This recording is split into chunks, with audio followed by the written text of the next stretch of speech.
আপনার দৃষ্টিতে কি মনে হয় জুলাই আগস্টের যে আন্দোলন হয়েছে, হাসিনা মুক্ত যে বাংলাদেশ পেয়েছে, আসলে সেখানে যে ছাত্র হত্যা হয়েছে, আপনি কি চাচ্ছেন যে হাসিনার বিচার হওয়া উচিত?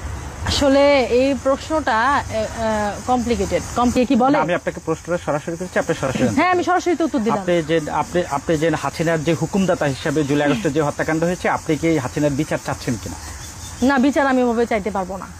বিচার চাইতে পারবো না, এই জন্য পারবো না কারণ এখানে আপনারা অনেক গরমিল দেখিয়েছেন। ফার্স্টে আপনারা মানুষের চোখে যে ধুলাপড়া দিয়েছেন, যেটাকে আমরা বিশ্বাস করেছি, এটা এখন ধুলাপড়া হয়ে গেছে। দেশের 18 কোটি জনগণের 16 কোটি জনগণ এটাকে এখন নর্মালি, আপনি একটা রিক্সাওয়ালাকে বলেন, রিক্সাওয়ালা সে কি টাকা খেয়েছে, পয়সা খেয়েছে, সেও এখন এই ধুলাপড়ায় আর বিশ্বাসী না। চোখের সামনে যে লোকগুলোর হত্যা করা হলো তার অর্ডারে, এটা কি মিথ্যা? না, এটা চোখের সামনে কিভাবে তার অর্ডারে করা হয়েছে? আপনি না, জাতিসংঘ কিভাবে প্রুভ করে? যে বুলেটগুলি বেরোচ্ছে, যে বুলেটগুলি বের হয়েছে, সেই বুলেটগুলি তো আর হাসিনার ওই লোকজনের ইয়ে থেকে 0 পয়েন্ট কত যেন বুলেট, এটা তো পুলিশের কাছে থাকে না। এটাই বা আপনি এত হলয় করে কিভাবে বলেন? না, এটাই বা আপনি হলয় করে কিভাবে করেন? অনেক ভিডিও আছে যেখানে দেখা হয়েছে যে আপনার পাশ থেকে গুলি করে চলে গেছে। এইটার কি উত্তর দেবেন? এটা আপনার কাছে আমার কোশ্চেন, এটার কি উত্তর দিবেন? আর আবু সাইদ, সে বারবার দেখানো হয়েছে সে নেশাগ্রস্ত ছিল, তাকে একবার দেওয়া হচ্ছে, সে আবার ওঠে। কোনো সুস্থ মানুষ তো করতে পারে না। আর তাকে নিয়ে হসপিটালে না গিয়ে আপনি অন্য কোথাও কেন চলে গেলেন? আর এরপরে ফার্স্ট যে ছেলেটা মারা গিয়েছে, ওর নাম এখন মনে পড়ছে না, সে আবার কিভাবে ফেরত আসলো বলেন? এই কথাগুলো আপনি আমাকে বলেন। যেখানে হচ্ছে গিয়ে আওয়ামী লীগ চলে যাওয়ার পরেও আপনি এত কাহিনী আপনারা করলেন। আওয়ামী লীগের লোকজন এখন সব হচ্ছে কারাগারে, যেখানে পাচ্ছেন ধরে ফেলছেন, যেখানে পাচ্ছেন যা মন চায় তাই করছেন। তো আপনারা কিভাবে এত শিওরলি বলেন যে শেখ হাসিনা এই কাজগুলি করেছে?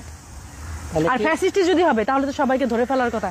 সে চাইলে ওইখানে ধরে ফেলতে পারতো, সে যদি ফ্যাসিস্ট হতো এবং সে যদি এই আন্দোলনের চাইতো যে এরা মারা যাক, এরা শেষ হয়ে যাক, এটা সে তো তখনও সে ক্ষমতায় ছিল কিনা? তো কয়েক প্লাটান আর্মি যদি ওইখানে ঘেরাও করতো, কে বাঁচতো? কেউই তো বাঁচতো না। আপনি আমার এই যুক্তিটা খণ্ডন করে দেন। সে তখনও ওই এই দেশের প্রাইম মিনিস্টার ছিলেন এবং স্টিল নাও সে বাংলাদেশে ছিলেন। কথা তো তখন কেউ শুনে না।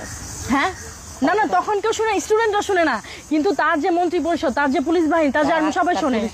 না, তাহলে শুনে নাই। আপনি নিজেই বলছেন যে সে অর্ডার দিয়েছে তাদের মারতে, আপনি নিজে আবার এখন বলছেন যে শুনে নাই, তাহলে এটা কিভাবে হলো? না, তাহলে আপনি বলেন, আপনার কথাই আমি আপনাকে কোশ্চেন করছি, আপনি আমার কথা উত্তর দেন। এগুলি তো করেছে যারা এই আন্দোলনের মধ্যে, যারা ইন্ধন যুগে, না এরা এখন আসবে কেন? এই আন্দোলনে কেউ না কেউ তো ইন্ধন যুগিয়েছে। আপনি আমাকে বলেন, সাধারণভাবে যদি আপনি এই স্টুডেন্টদের খেতে দিতেন, একবেলা হচ্ছে আপনি 8-10টা স্টুডেন্টকে আপনি বিরিয়ানি দিতেন, আপনি কোক দিতেন, 3 বেলা পর্যায়ক্রমে এরকম বিরিয়ানি, 3 বেলা পর্যায়ক্রমে এরকম কোল্ড ড্রিঙ্কস, বার্গার, এগুলো কোথেকে আসলো? এই ফান্ডটা কে দিল? আপনার কাছে এখন আমার কোশ্চেনের উত্তরটা আপনি আমাকে দেন। আচ্ছা, গত 15 বছর এরকম বিরিয়ানি খাওয়ানো অনেক হয়েছে, আপনি খেয়েছেন বিরিয়ানি গত 15 বছর? না, আমি খাইনি, কিন্তু আমি গিয়েছি। আমি তো বললাম আমি একজন হচ্ছে শিক্ষানবিশ লয়ার এবং দেশের দায়িত্ববোধ থেকে, কর্তব্যবোধ থেকে আমি ঢাকায় যেহেতু আমার ছোটবেলা থেকে আমি সব জায়গায় যাই।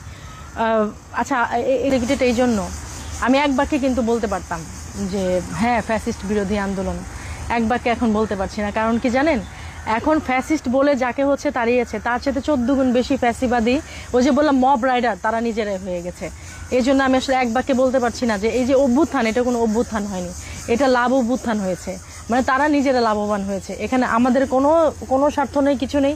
দিন শেষে সেই আমরাই 70 টাকা কেজি চাল খাই, দিন শেষে সেই বাজারে আমাকেই যেতে হয়, দিন শেষে সেই ওই রিক্সাওয়ালাকে আমারই 10-20 টাকা হচ্ছে বের করে দিতে হয় আমার ব্যাগ থেকে, দিন শেষে ওই সাধারণ যে রাস্তায় মানুষজন থাকে তারা আমাদের কাছেই বলে যে মা যদি 1 কেজি চালের টাকা দিতেন, মা যদি 2টা ডিমের টাকা দিতেন, এগুলো আমাদের কাছে বলে। আপনাদের কাছে কি আর কেউ টাকা দিবে? সেই জন্য আমার জন্মভূমির প্রতি মানে আমার মুখ বেচে বা আমার স্বার্থ বেচে, আমার ইথিক্স বেচে বিক্রি করে কেন আমাকে মানে কথা বলতে হবে? আচ্ছা, আমি কিন্তু ঢাকা ইউনিভার্সিটিতে পুরো আন্দোলনের মধ্যে কিন্তু আমি ছিলাম, ওখানে আমাদের ল সোসাইটি থেকে ছিলাম।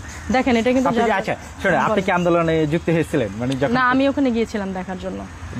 হ্যাঁ গিয়েছিলাম, কারণ হচ্ছে যেহেতু আমি শিক্ষানবিশ লয়ার, আমি এই দেশে যেহেতু শিক্ষানবিশ হিসেবে আছি, আমি একদিন লয়ার যখন হব, আমি তখন কাদের জন্য যুদ্ধ করব, কাদের জন্য লড়াই করব?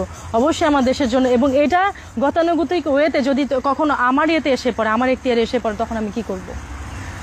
মেইনলি এগুলি দেখার জন্য কিন্তু আমি 32-এ গিয়েছি। আমি যে কোনো আন্দোলন বলেন, যে কোনো জায়গায় বলেন, আমি নিজে থেকে যাই। এটা আমি মনে করি যে study, one kind of study. আমাদের দেশে কিন্তু স্টাডি, লয়ার স্টাডি হিসেবে কি বোঝায়? যে কিছু বইপত্র, কিছু হচ্ছে ওই স্যারের সাথে প্র্যাকটিসিং, এগুলি কিছু লেখাপড়ার নথিপত্র এগুলি, কিন্তু আমার কাছে হচ্ছে এই অনুসন্ধান করাটা এটা আমার কাছে অনেক ইম্পর্টেন্ট মনে হয়। এবং আমি যদি ভবিষ্যতে মানে আমার স্টাডি শেষে যখন ইন্টার্ন শেষ করে যখন আমি লয়ার হব, আমি কিন্তু আসলে এভাবেই করে আমার কেস স্টাডি করব। আচ্ছা,